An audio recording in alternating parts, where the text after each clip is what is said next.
did do a lot of good things down there. You know, it takes a long, long distance to turn a big ship.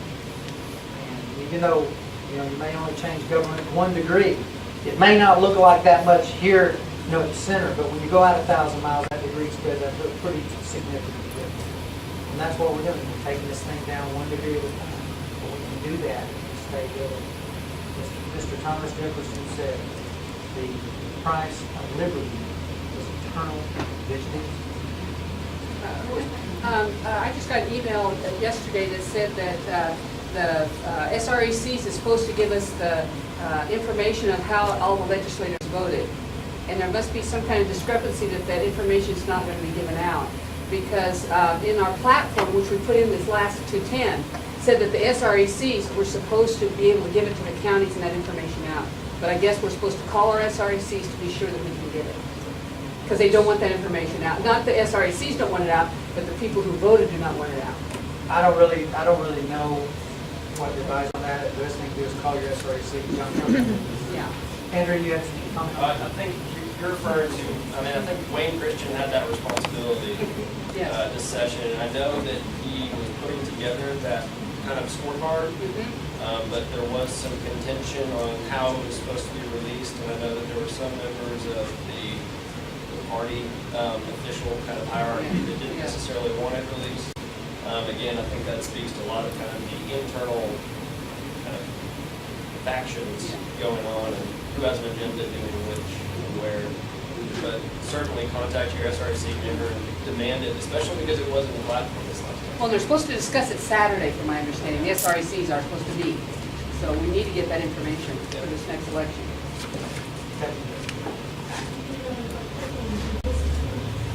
I heard a piece of information today. Will was telling me that the federal court in San Antonio issued a TRO preventing implementation of the state house map, and I guess the congressional. Yeah, the House and convention. When the Justice Department did not pre-certify the house map and the congressional map, that was a pretty clear indication of what we've been saying on the local map was a poorly drawn map. It was a poorly drawn map. I mean, when you're required to maintain communities and with continuity and all that sort of thing, and you have a district that's one county wide that runs through the western side of Fort Worth within 90 miles of the New Mexico border, that's not exactly maintaining continuity. That's 300 miles. The map was drawn for a lot of motivations, many of which had nothing to do with preserving community. Yes, sir. This isn't really a question, Erwin. This is a message to Millie. She said, be sure to tell him that the criminal justice, one of the changes that were made in regard to the state jail sentencing and previously having a lack of motivation because they had a particular day that they were going to get out and there was no way to change that to improve it. And that's changed to where their behavior can give them at least 3 months less time off their sentence, which goes to the support of motivation as opposed to seniority and kind of back look, but it has improved the behavior considerably in the state jail in a short period of time. They jumped right on that and realized that, hey, now it does make it. There's a lot of motivation in the state to save money. And you know what? There's a lot of money that we can spend. There's a lot of money. One of the things that was the subject of a big bill we had in the corrections committee was privatizing some of the state jails. They actually, believe it or not, private industry can do it for less than the government. We found that out to be true in a lot of things. And we were looking for business-government partnerships, so business could actually do a lot of the processes that they could do a lot more efficient than government. And we're looking for that. It's phenomenal, man. I mean, you can say that. That one saves money because we get out sooner because of the money. You know what that simply means, folks, is that we don't have to pay as high taxes if we can do this thing more efficient. It's kind of a business thing. But let me just say one other thing. Donnie, it was really impressive to see all these Republican candidates stand up here and announce their candidacy. When I was the chairman, I was like, yeah, we had about 4 people show up. And we weren't looking at candidates, we were looking for people to, just have a party. So he must put something in the ice cream. I think it's conservative. Donnie, my hat's off to you. You've done a real good job growing the party and finding candidates. I really appreciate that.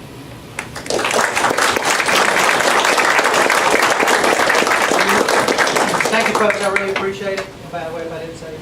So thank you for all your help. I know everyone has worked really hard. And it pays off. Sometimes it pays off. Thank you.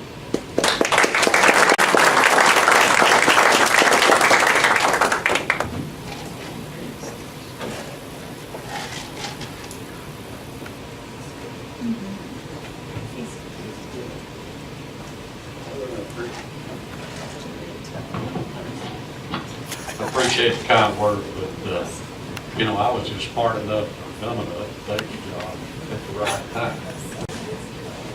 When Erwin went to run, he called me, I was ready, we were on, I was actually out of town at the time.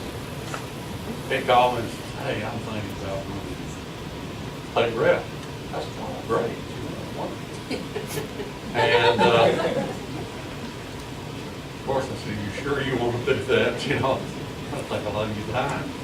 And he said, yeah, but you know, I'm gonna need you to be the chair if I do that. And I said, no. You need to get someone else to do that. But anyhow, finally I agreed to it, and then Obama done the rest. The right place, the right time, and Obama done the rest. And, you know, Pat, a while ago, made a statement that we're a two-party county. Well, my job is to try to see that we become a one-party county. That's right.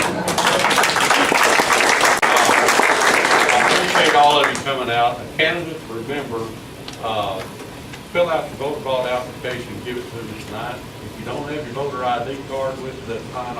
You can call me, email me, or give that to me later. I need to get those so that I can get them on the Austin and get y'all password to get them. Also, we have got a list, Beth, you need a mic. Well, you are really getting brownie points. I mean, I'm already gone. Guys, we love us all coming together and having a bite to eat, sharing bread, breaking bread together. But we need some help. You know, I have milked the poor people to death that will agree to do it. So I need for y'all to sign up. I won't ask you every month, but everybody's free to bring food, but it's always good to have that 2 people locked in with the main dish. Like we have casseroles, I'm gonna have 2 of us to make sure, and then everybody else kind of fills around. So we're gonna meet in October. Will be the last Thursday of the month. And but you don't have to necessarily sign up for October. Just give me your phone number and your email address, and whenever I need you, I'll call you, and then we send out emails to everybody. We're gonna, am I stepping on your toes by saying this? Okay. We're gonna take off in November and December, and that way we won't be having meetings those 2 months. We tried last time, and honestly, everybody's holidays, and it's just busy. And this year it's going to be especially busy because of the way the sign-up hits. Sign-up will hit November to December. And so when we come back in January, now y'all just put on your campaigning boots. We're going to be rolling because the primaries are going to be rolling. Speeches will be given, and we'll need places to put up signs. But for right now, for all of that to be successful, it's really good, I think, when we come together as a family and friends and Christians, if we can break bread together, even if it's just homemade ice cream and cookies. So please take the time. It's a yellow pad. We're just going to kind of send it around. Sign your name, email address, and phone number. If you want to do it, I'll find you. Thank y'all. Okay, thank you. Listen, next month, what we're going to be doing, we're going to be discussing the amendment. And if everyone that's a resident of Hopkins County here will go vote, we will probably determine what amendments pass and fail in Hopkins County. They're expecting an extremely low turnout. That's sad. The state of affairs is important as they are. But nevertheless, we will be discussing that. our next meeting, which will be, I think early voting will probably have already started, but we will, at least we'll go over it and so you'll have an idea of what the amendment really amounts to. And I can't think of anything else at this time, so I'm going to, yes, sir. Regard from the outgoing treasurer, I'm the incoming treasurer.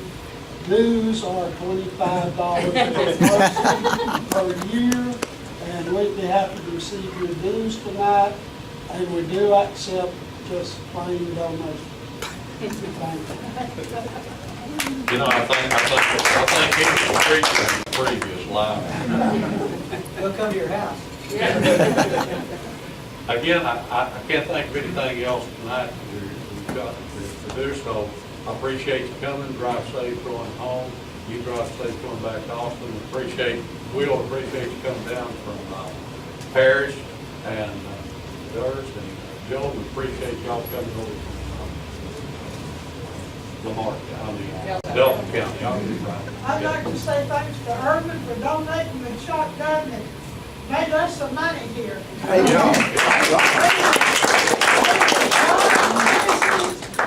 Busy part of the fair.